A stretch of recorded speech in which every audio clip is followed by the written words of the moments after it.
Hello दोस्तों, प्रतिमा GS academy पे आप सभी का स्वागत है। दोस्तों, करंट अफेयर शुरू करते हैं।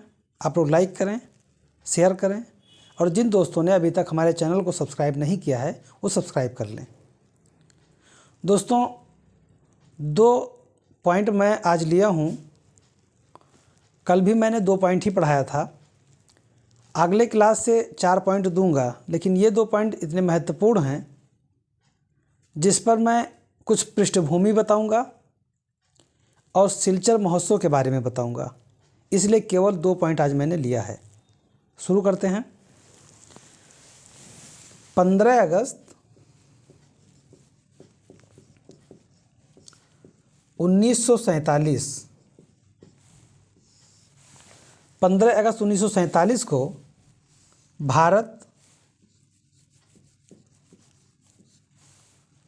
और पाकिस्तान, जबकि पाकिस्तान 14 अगस्त को ही आज़ादी मनाता है, 2 देश आज़ाद हुए। किससे आज़ाद हुए थे? अंग्रेज़ों से।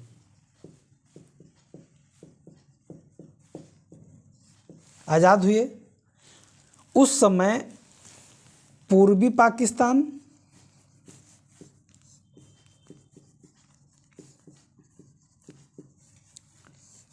और पश्चिमी पाकिस्तान के नाम से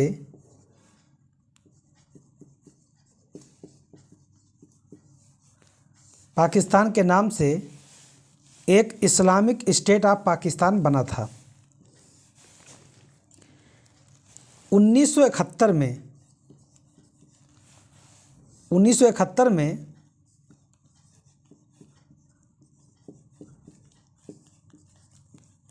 बांग्लादेश, जो कि पहले पूर्वी पाकिस्तान था, बांग्लादेश के रूप में एक नए देश के रूप में सामने आया। भारत की प्रधानमंत्री थी इंदिरा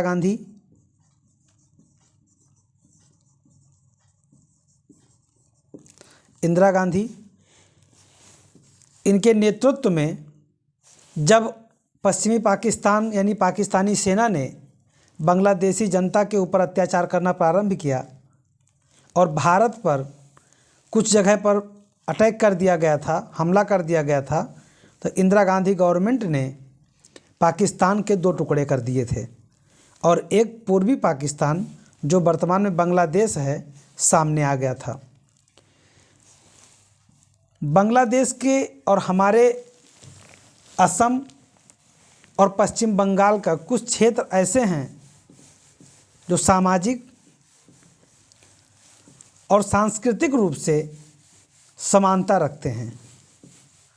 खान पान, पहनावा, कार्य पद्धति, इसमें एक रूपता है। पूर्वी पाकिस्तान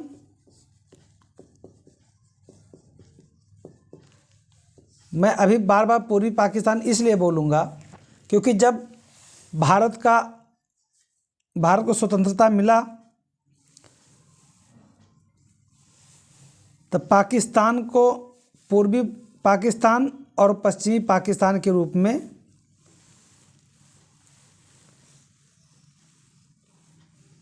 जाना गया। अच्छा, ये इधर नॉर्थ ईस्ट है, ये लिखा हुआ इसे मैं नहीं बना रहा हूँ, ये नॉर्थ ईस्ट है, इसे समझ लीजिएगा। यहाँ से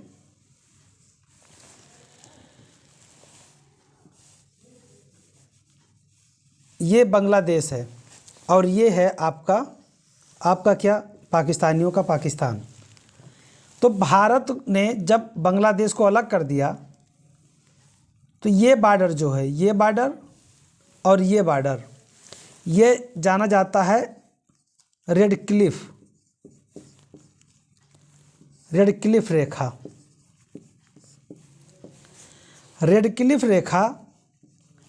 रेड क्लिफ एक अधिकारी थे अंग्रेज के, इनके नेतृत्व में एक कमेटी बनाई गई थी जो भारत और पाकिस्तान के सीमा का निर्धारण करने वाले थे।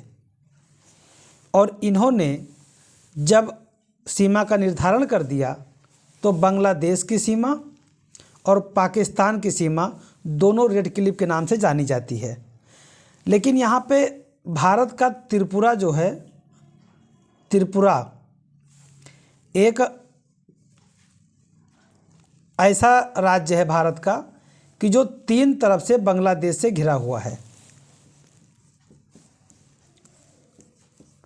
त्रिपुरा भारत का एक राज्य है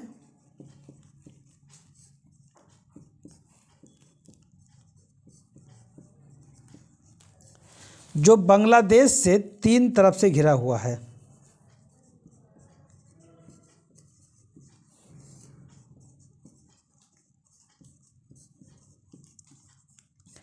तीन तरफ से घिरा हुआ है। और जो त्रिपुरा की सीमा है बांग्लादेश से टकराती है, इसे बोला जाता है जीरो लाइन।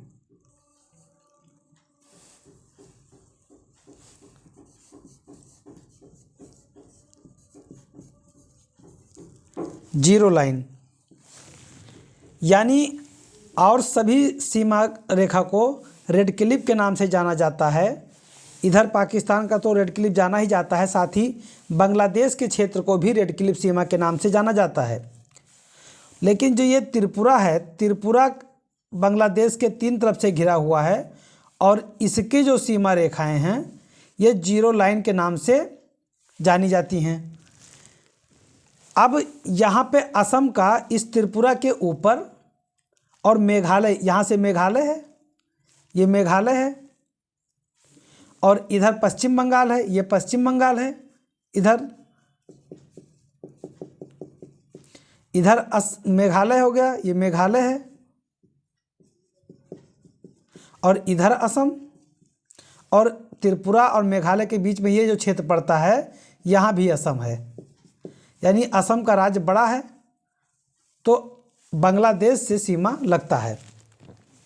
भारत का सबसे ज़्यादा विदेशी सीमा बांग्लादेश से ही लगता है, 4096 किलोमीटर। भारत और बांग्लादेश का सीमा इतना है, सबसे ज़्यादा लंबाई में है। अब यहाँ पर असम, मेघालय, त्रिपुरा और यहाँ पश्चिम बंगाल सीमा निर्धारित करता है। इधर मिजोरम भी है, मिजोरम भी बांग्लादेश से सीमा मिजोरम का भी लगता है। अब इतना बताने का मतलब ये है कि यहाँ पे जो ये लोग हैं और ये कुछ लोग इधर से, इनकी समानताएं और इनकी समानताएं, इनको सम्मान देने के लिए और बांग्लादेश से भारत के व्यापारिक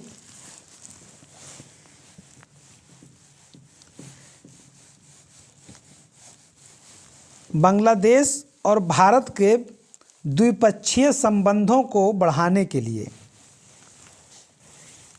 भारत और बांग्लादेश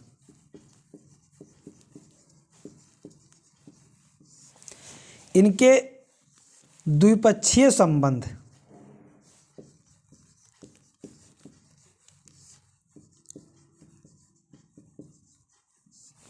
जिनमें व्यापार, सामाजिक संबंध, धार्मिक संबंध, सांस्कृतिक संबंध,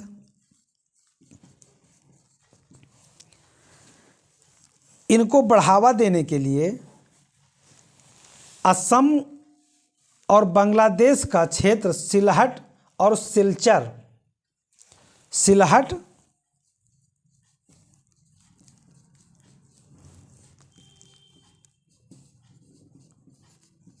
और सिलचर, इन दोनों प्रांतों के नाम पर एक महोत्सव का आयोजन प्रारंभ किया गया है।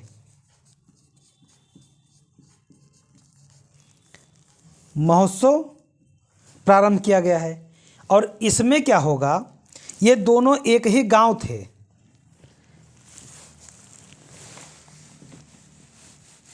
सिलहट और सिलचर एक गांव था और गांव के बीचों बीच से सीमा रेखा बना दिया गया अब आधा गांव चला गया पश्चिम बंगाल में,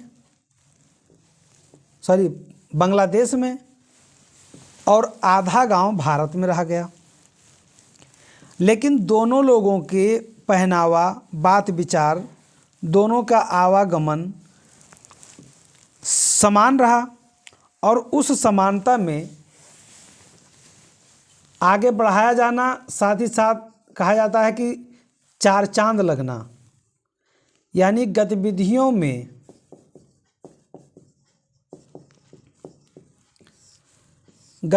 में बढ़ावा देने के लिए ये महोत्सव आयोजित किया गया। अब इसमें जो स्थानीय उत्पाद होंगे,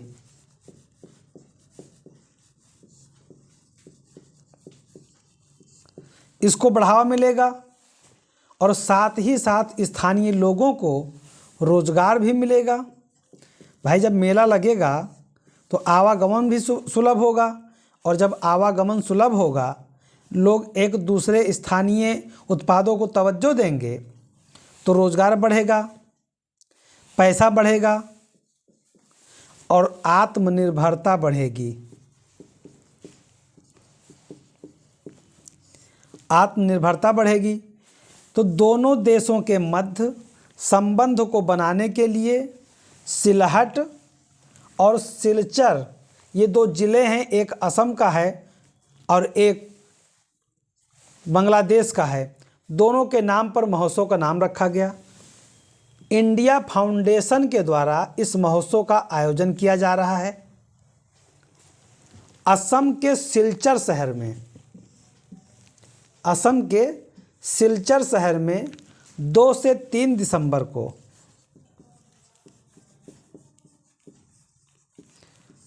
2022 को इसका आयोजन किया गया।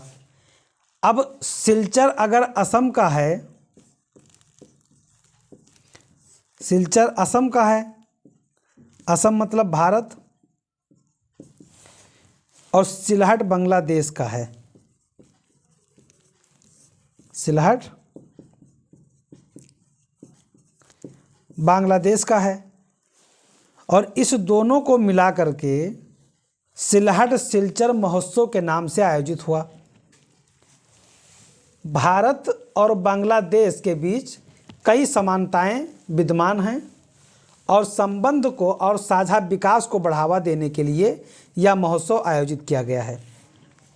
यानी कि जब ये एक हाट के माध्यम से कह सकते हैं कि अगर महोत्सव होगा, साल में एक बार होगा, लेकिन आवागमन अगर सुलभ हो जाएगा तो एक हाट व्यवस्था तैयार हो जाएगी।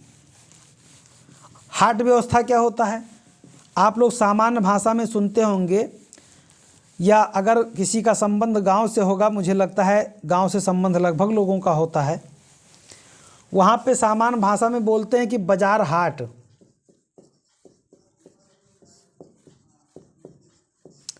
बाजार हाट, जब कोई त्यौहार आता है तब महिलाएं बोलती हैं कि बाजार हाट नहीं गए। तो बाजार का मतलब होता है, इसे अस्थाई रूप में इसका मानक होता है, और हाट का मतलब अस्थाई बाजार से होता है। जिसे किसी शहर क्षेत्र में, किसी ग्रामीण क्षेत्र में या किसी अन्य नगरों में साप्ताहिक मार्केट लगता है, साप्ताहिक बाजार लगता है, तो उसे हाट बोला जाता है। यानी कि सिलचर सिलहट महोत्सव से हाट बाजार को प्रोत्साहन मिलेगा, स्थानीय उत्पाद को प्रोत्साहन मिलेगा, वहाँ के लोगों को रोजगार में प्रोत्साहन मिलेगा, और दोनों के मध्य मधुर संबंध से भारत और बांग्लादेश को विकास में प्रोत्साहन मिलेगा, और स्थायी संबंध से दोनों का विकास आगे ले जाएगा, दोनों का संबंध आगे ले जाएगा। तो ये असम में किया गया है। ध्यान रहे, इसका आयोजन पहला है, संस्करण भी पहला है, और ये इंडिया फाउंडेशन के द्वारा आयोजित किया गया है, और भारत के असम राज्य में सिलहट शहर में आयोजित किया गया है। ध्यान रहे, पहला है।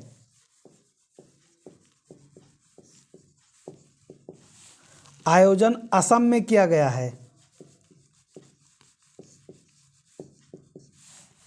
और सिलचर में किया गया है।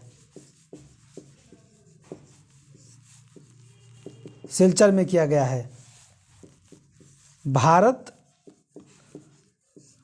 और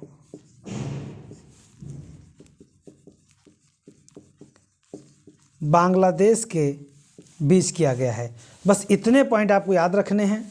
शुरुआत इसका 2022 में हुआ है, दिसंबर में।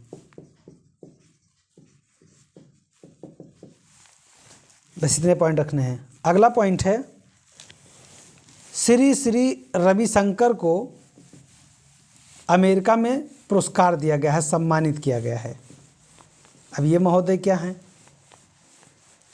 ये बहुत ही सम्मानित और भारत के अग्रणी दार्शनिक भी हैं और वैश्विक समुदाय में एक अपनी पैठ बनाने वाले और साथ ही शांति के पुजारी हैं।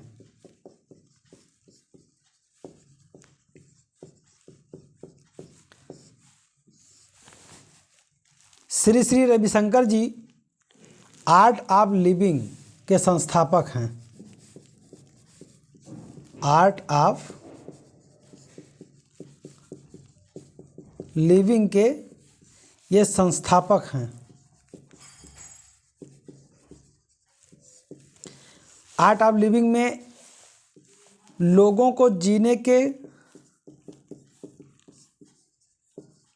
को शांतिपूर्ण जीने का तरीका बताया जाता है। लोगों को योग शिक्षा दिया जाता है।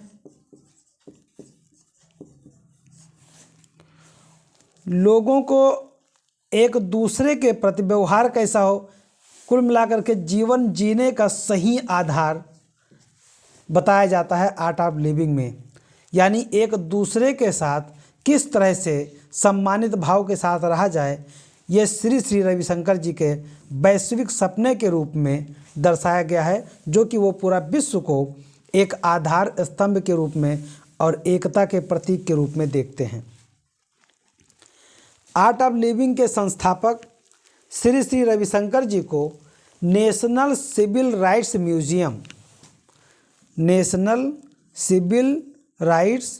म्यूजियम के द्वारा the emissary of the peace पुरस्कार से सम्मानित किया गया है। The emissary of the peace पुरस्कार से सम्मानित किया गया है। और सबसे बड़ी बात तो ये है कि नेशनल सिविल राइट्स म्यूजियम ने इस सम्मान को देने के लिए एक समारोह का आयोजन किया और इस समारोह में श्री श्री रविशंकर जी को यह सम्मान देते हुए, द एमिसरी ऑफ पीस सम्मान देते हुए, जो इसके पदाधिकारी थे उन्होंने स्वयं को गौरवान्वित महसूस किया, ऐसा वक्तव्य दिया। और ये बहुत बड़ी बात है। पश्चिमी कल्चर से ओतप्रोत लोग यदि भारतीय शांति व्यवस्था को अपने सर पे रखना शुरू कर दिए हैं और भारतीय दार्शनिकों का, भारतीय गुरुओं का अगर वो सम्मान करते हुए अपने आप को गौरवान्वित महसूस करते हैं, तो ये हमारे सनातनी, हमारे धर्म का, हमारे देश का गौरव का पल होता है।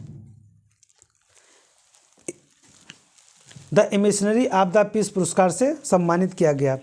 नेशनल सिविल राइट्स म्यूजियम के द्वारा यह सम्मान दिया गया। यह पुरस्कार उन्हें अमेरिका के मेनशिप शहर में दिया गया है और NCRM national civil rights museum America में अहिंसा और सामाजिक परिवर्तन के लिए विख्यात है। अहिंसा और सामाजिक परिवर्तन के लिए विख्यात है।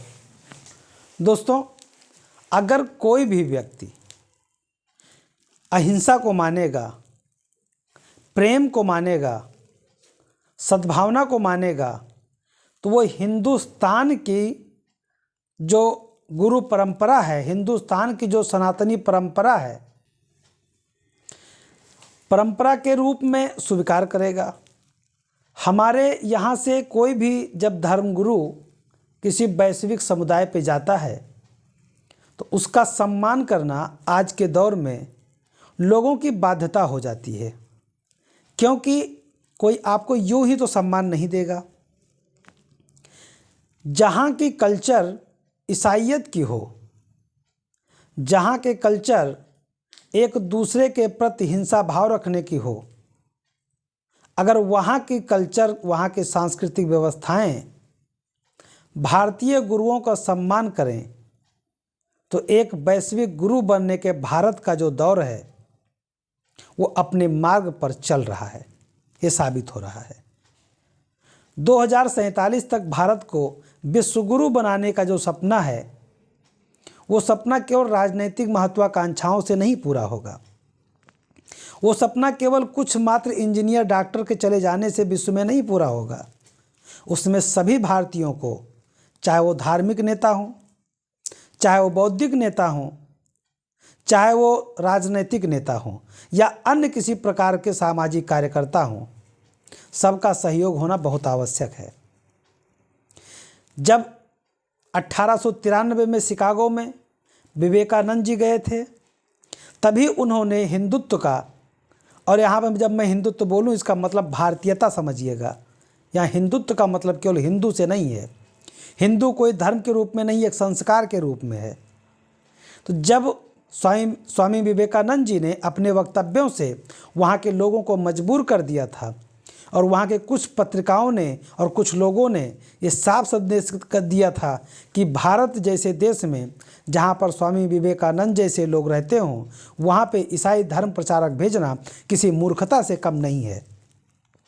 श्री श्री रविशंकर जी ने अपना एक पड़ाव आगे बढ़ाते हुए स्वामी विवेकानंद जी के कार्यों को उजागर करते हुए भारत का मान बढ़ाया है। तो यहाँ पर जब कभी भी भारत को विश्वगुरु सपना पूरा करने में योगदान आएगा, तो सभी लोगों का मिला जुला स्वरूप होना चाहिए और होगा भी। यहाँ से प्रश्न पूछा जाएगा कि हाल ही में श्री श्री रविशंकर जी को अमेरिका में सम्मानित किया गया है, वह सम्मान का नाम क्या है? तो द एमिशनरी ऑफ पीस है। सम्मान का नाम है द एमिशनरी ऑफ पीस और दिया गया है नेशनल सिविल राइट्स म्यूजियम के द्वारा। नेशनल सिविल राइट्स म्यूजियम के द्वारा दिया गया है।